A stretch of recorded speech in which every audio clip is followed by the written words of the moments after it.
Okay. So the question that's been left for you both is, if there is one person in your life that you have been afraid of putting up a boundary with, but know you need to, who would it be?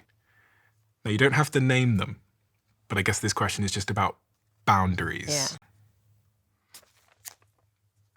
The inauguration might have been the answer. Yeah, I think I've kind of done that. Yeah, but at this age, we got our boundaries well set. I think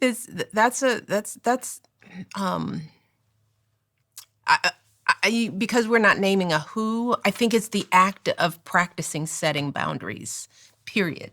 Right. And I'm having that conversation with my daughters now. I mean, it takes a lot of work to learn how to say no and how not to be people pleasers, which I think there are more of us out there than we'd like to admit.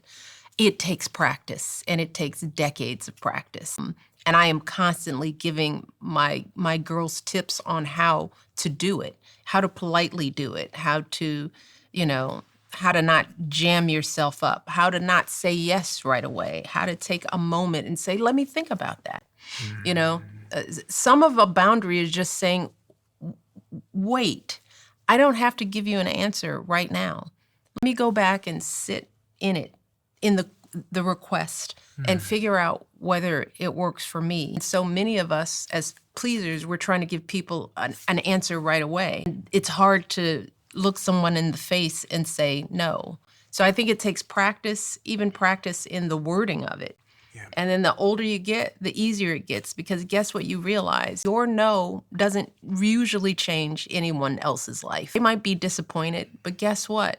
They will find the next person that they'll ask. The world continues. None of us are that important.